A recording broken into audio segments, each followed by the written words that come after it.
Hello student, in this video we will study about the chapter number 16, that is sustainable management of our natural resources. Resources means a substance from which we can get the useful thing, then we called as a resources. According to the source of it, we are divided into the two types, natural resources and the artificial resources.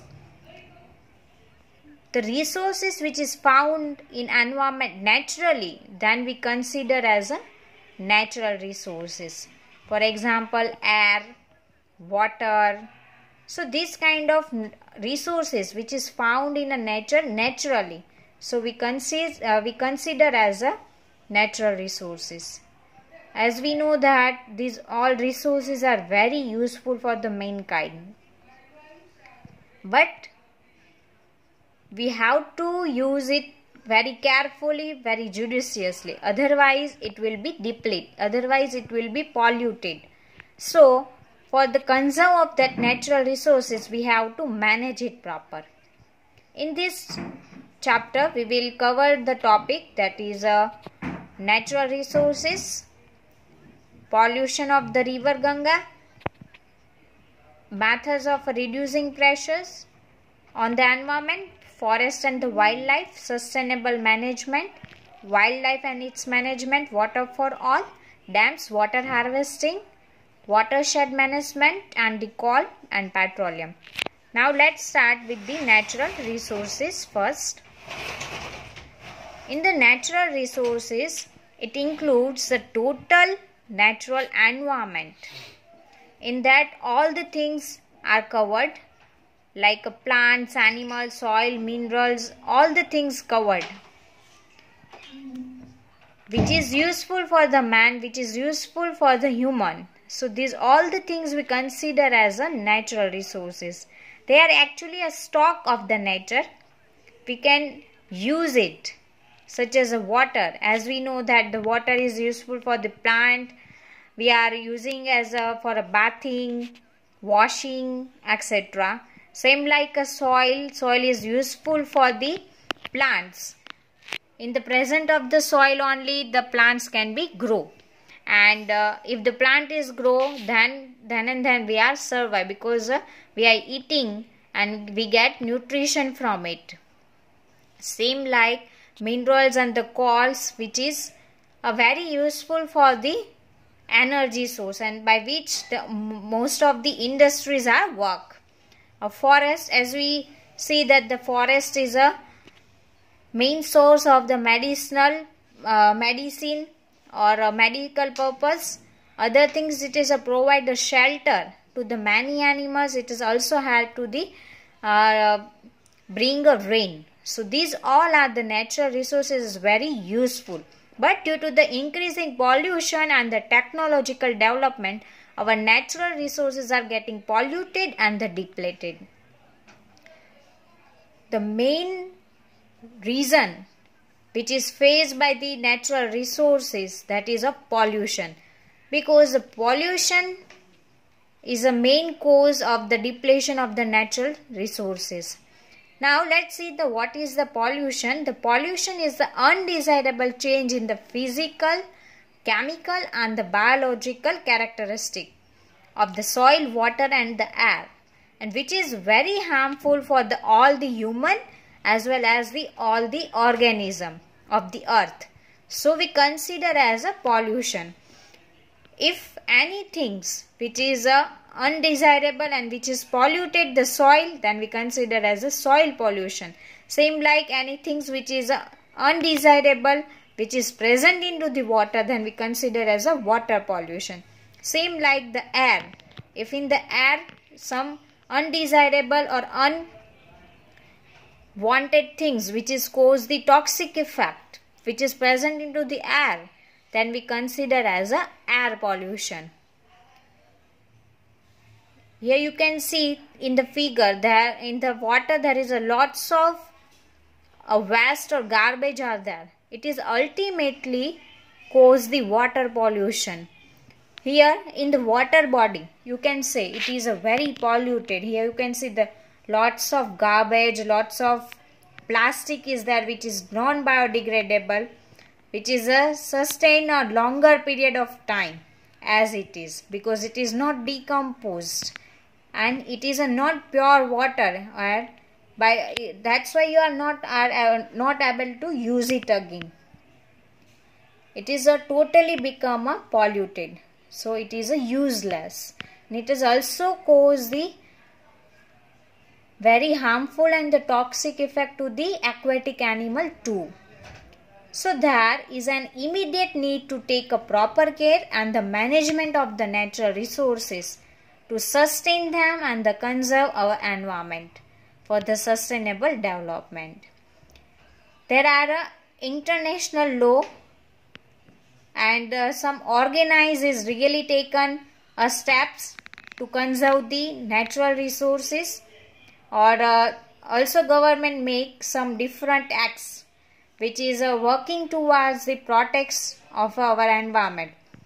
For example, in the India, the Ganga action plan, in that people are aware and people are encouraged to the cleaning of the Ganga, and by which we can minimize the pollution of the Ganga. The awareness about the problems has led to a conservation of the environment and the natural resources. Some of the organization which is go into the rural area and inform the people, aware the people about the natural resources, aware the people's what is the cause of the pollution and how ultimately it goes to the human. So the example of this kind of awareness based program, that is of Ganga action plan. It is not only India, or you can say it is not only a particular area, but it is a worldwide. We have to take some of the steps against to preserve, or you can say the conserve the natural resources, by which we can easily conserve the planet, and it is ultimately help to sustainable level of the human beings.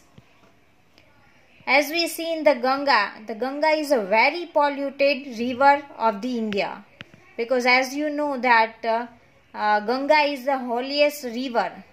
So due to that, all the spiritual things, all the traditional things, which is all the tradition activity, spiritual activity which is goes on the river Ganga. Here this is a picture is of a Ganga river only. Here you can see it is how much polluted. It is a holy river, even though it is too much polluted. This main plant means the Ganga action plan. The main aim of it, that is a cleaning of the Ganga river. Here you can see the Ganga action plan is a massive multi-core project which is implemented in 1985, which is undertaken to make the river Ganga pollution free. Here you can see the people are come and the voluntarily, not only a worker but the individual level, all the peoples are helped to clean the Ganga. Because if you want to save your planet, you have to take the steps. You have to take some steps to sustain your environment, sustain your planet.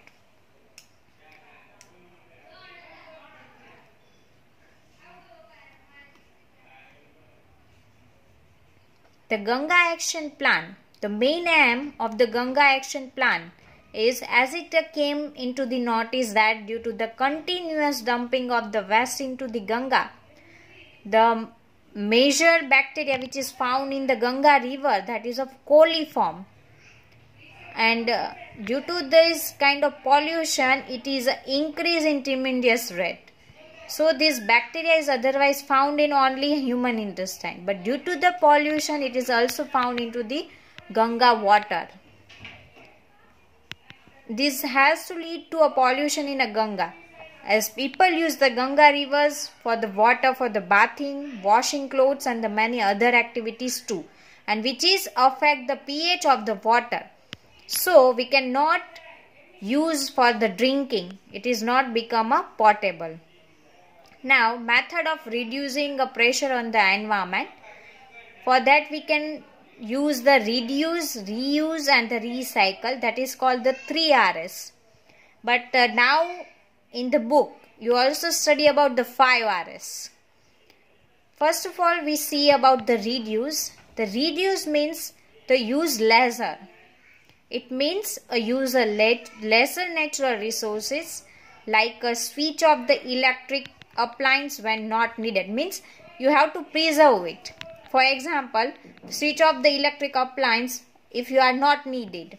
So by which you can use the reduce of the electricity. Second, the save fuel by the walking. If you want to go at a short distance, then you can go by the walking. So ultimately you can save the fuel, and it is also help to your health too. And the third one, that is of the save food by the not wasting of the food. So these three are the way, or you can also write down according to yourself the points of the reducing. The second R, that is of a recycle. Recycle means whatever the waste is generated, that you recycle it and then again use it. So then we consider it as a recycle. It means a processing of the waste to form a new product. Practicing recycle saves the resources, save the cost, and also the reduce the peeling of waste material. For example, the plastics and the glasses, that is you can recycle and again use it. Same like a newspaper. That all things that are recyclable. Now the third R, that is of reuse. It means using the articles again and again. Then we consider as a reuse. For example, use of used envelope. One time if you are using the envelope, again use it. Second one, the container of a jam and the pickle are reused by the storing other thing as well as. Otherwise also you can use for the plantation.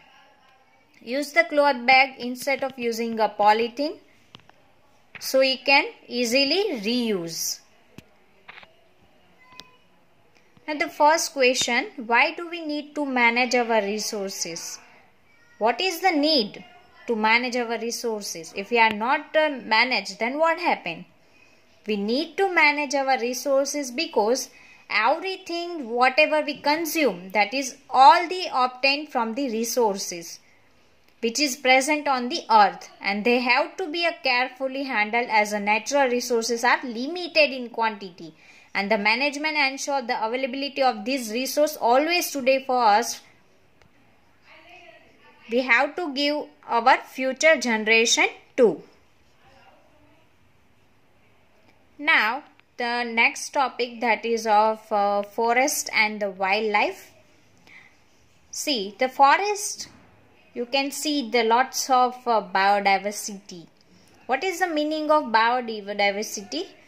The diversity means the variety, and the bio means the living things, which is related to living organism. A wide variety of a species of a plant, animals, microorganism in a natural habitat. Means you can see the different kinds of the organism you can see in the forest.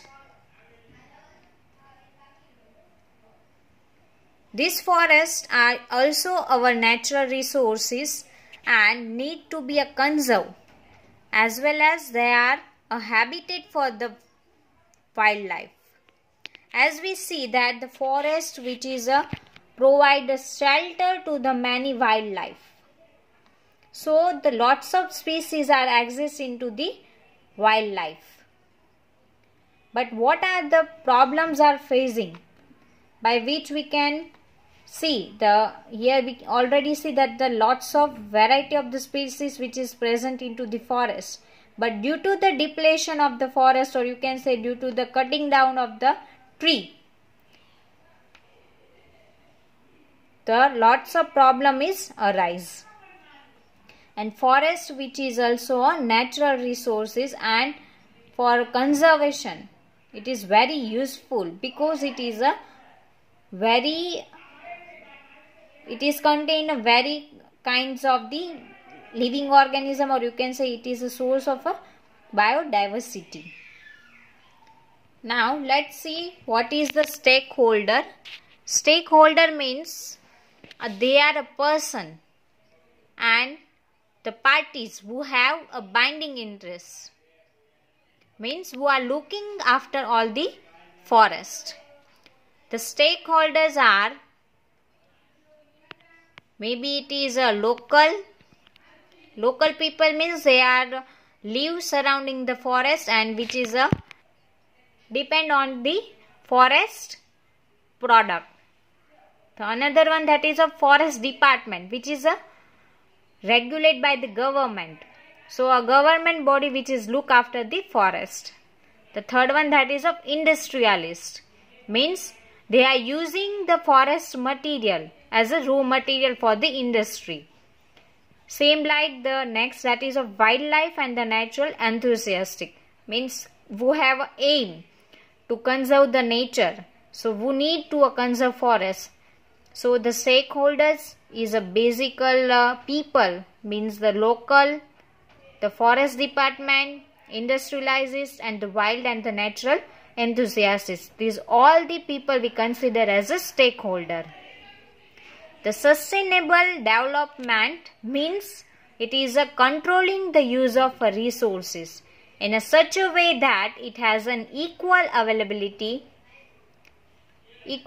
availability and the continuous flow of the product and the service to present and the future generation without any impact on the environment, by which we can get the pollution free environment.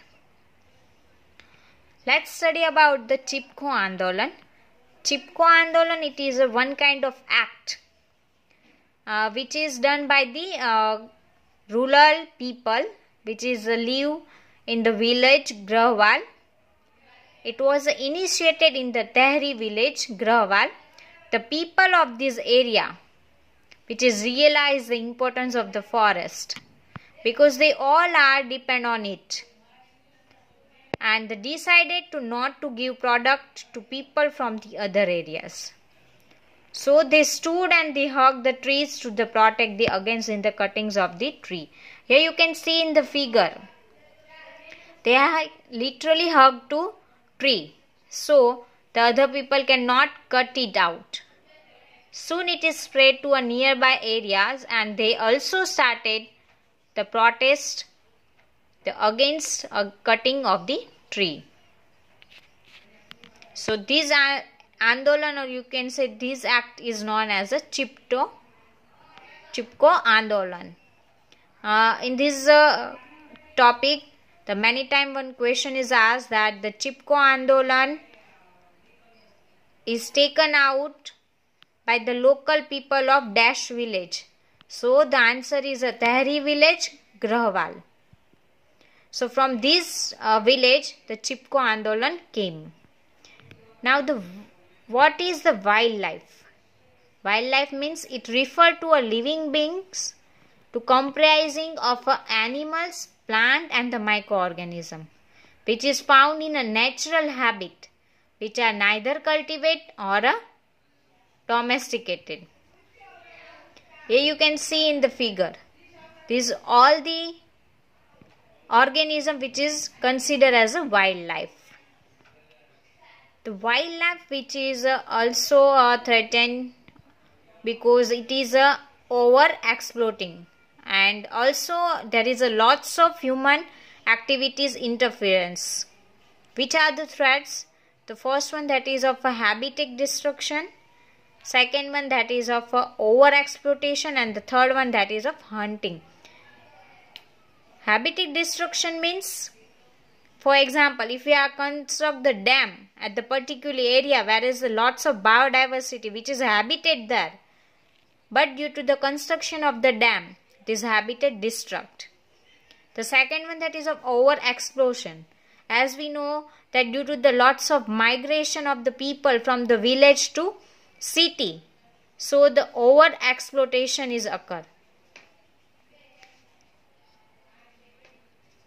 Due to for the construction of the building for the personal need. And the third one, that is of hunting. Hunting is also known as a poaching. So there are a large number of plants and the animals that are facing exploitation and the risk of extinction. These are extinction means they no longer exist. Extinct species means which is not exist. For example, a dinosaur. These species are called the endangered species. Endangered species means which is comes under to the danger, which is soon extinct. So this kind of species we consider as an endangered species. Now, how can we conserve the wildlife? By the maintaining the national parks, sanctuaries, etc. Now, what is the national park? The national park means which is one kind of protected area where the cultivation, grazing, hunting which cannot allowed. For example, Jim Corbett National Park. Here the natural habitat is a preserve. Here the hunting is not occur. Some of the activities which is totally prohibited. The next one, that is of a sanctuary. It is also one kind of protected area where the hunting is not allowed, but other activities are allowed. Means you can take some product from it. For example, you can take the woods, rubber. You can take, and some of the human activity allowed that, but the hunting is not allowed. The same like the sanctuary and the national park, some other one terminology, that is of biosphere reserve, means the which is also protected area meant for the conservation of the wildlife, a traditional lifestyle or a tribal and their domesticated animals you can see. Now, the methods of wildlife conservation. How can you conserve the wildlife? As we already discussed that by the national park, sanctuary, biosphere reserve, you can make. Then protecting of a natural habitat. We can protect through by the acts. For example, such an act like IBWL means the Indian Board of Wildlife, which is made for the India, which is one kind of board which protects the wildlife, and which is made in 1952. And some other act like Wildlife Protection Act, which is done in 1972. MAB means the Man and the Biosphere Program, which is done in 1971. Cities means Convention of International Trade in Endangered Species, which is 1976. And also a people can do individual by taking an individual step, also preserving the environment.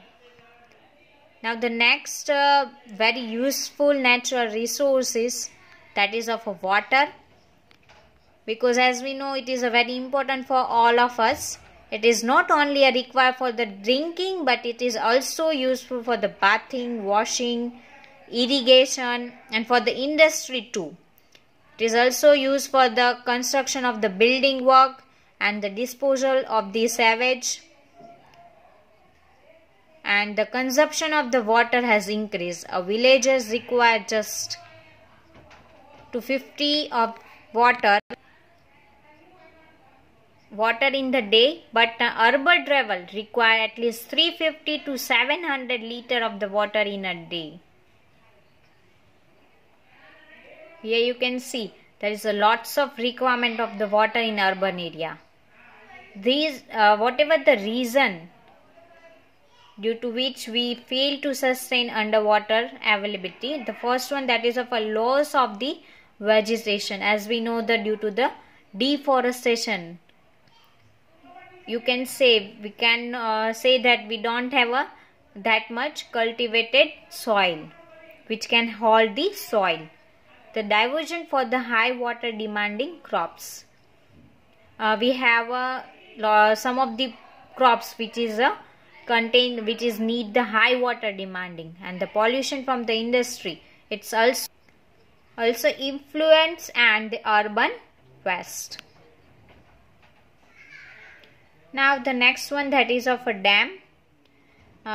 Whatever the problem is arise, to overcome it, we are construction the dam. They are a large water body that are built by the government, or you can say the agency across the river, to regulate the flow of water, and main purpose of it to generate the electricity. Now what is the advantages of the dam? What are the advantages of the dams? So they ensure the adequate amount of the water for the irrigation, and from which we can drain the canals, and we can drain the water through different area. The water in the dam is used for the generate the electricity.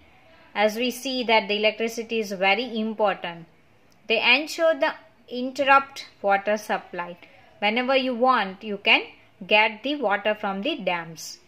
There is also different kinds of problems is due to the dams. The first one, that is of due to the construction of the high-rise dam, a vast area of the lands which we require, and due to this area, the lots of displacement of a large number of people, or you can say we have to migrate the people. The second, the major issue, that is they lead to deforestation and also loss of diversity which is present on that land. And the next one, that is they need a huge expense to construct a very big size or vast size the dam, because whatever the land is there where the lots of flora and the fauna, lots of species of the plant is, or lots of species of the animals who live on the dam side, which is totally lost. Now the next topic, that is of water harvesting. As we see that the water is very important, so we have to harvest it so we can get the beneficial effect of the water when we need it. So it is a capturing, collection and the storing of the rainwater and the surface run water for the filling either some body, or you can say the recharging of groundwater. Means whatever the rainwater or surface water that we store into the groundwater, so we can use it for the different purpose. So what are the water harvesting benefits? The first one, that is it ensures the water availability, and it is also reduce the chances of the flooding during the rainy season. And the third one, that is of the groundwater is also regularly recharged. So these are the benefits of the water harvesting. Here you can see in the figure, here the one of the traditional water harvesting system. This system is a Cardian system. In this system, it is a traditional rainwater harvesting for agriculture. Like in Rajasthan, it is consist of a very long earthen embankment. Here you can see in the figure, this is the Cardian bund. This upper portion, that is called the catchment area, and this slope, here you can see the slope which is going down, that is some of the crops also grow. And from the bund, behind the bund, when the shallow dug well is there, if the rain is came, then the running of the water that is go down, and here the crops is there. These crops are utilized, or you can say the shock of the water. This water is shipped, and it is move down in the soil. So your groundwater make, and this bund which is prohibit the entry of the water. And here the well is there. Here we are already see the groundwater. So in the well also we can get the water in proper amount. Now let's see the what is the construction of the Kadiyan system. It is a traditional rainwater harvesting for the agriculture in Rajasthan. It consists of a very long earthen embankment down to the slope of a catchment areas, which help in retaining the runoff water. A shallow well is often dug behind the embankment to store the extra water. The stored water slowly percolated down into the water, as I told you. The area is then used for the growing the crops and for the vegetation, because the water contained moisture of the soil is also good, and the water holding capacity is also good. Now the next topic, that is of a watershed management, means it is a one kind of raised area which act as a source of a runoff water to low lying areas and watershed management. The emphasis is a scientific method of a soil and the water conservation in the order to increase the biomass production. If the soil and the water conserve, then we can also conserve the biomass of the plants and the animals. It actually the aim at the developing a primary resources of the land and the water, which is dependent, help for the growth of the plants and the animals, to produce the secondary resources of a plants and animal for use in a manner which will not cause the ecological imbalance. Now the next topic, that is what is the advantage of a watershed management. If we are manage the watershed, then what is the advantage? The first one, that is growing a more tree in the watershed areas and increasing the retention of more rainwater and the protection of a soil from the erosion. Because if the production of the crop it increase, so ultimately it is protect the soil erosion. It enhance the productivity, that increase the income of a watershed community. Whatever the industry which is depend on the water, that also increase the income of the watershed community. It is also reduce the droughts and the floods, because we are storing a water in a ground as a form of groundwater. It is increase the life of a downstream dam and reservoir because of a less slitting. Now the question, what are the advantages of a ground recharging? Let's see the importance or advantages of the groundwater recharging. The first one, that is it does not evaporate because it's not surface water. It spread out the recharge well. It provides the moisture for the vegetation over the wild area. So we can grow the crop in a very good amount. And it doesn't get contaminated by the human or animal waste, as it is a store in a ground one. Because if it is in surface water, then it is contaminated, but the groundwater, it cannot be contaminated by the human activity. Now the next important source, that is of coal and the petroleum.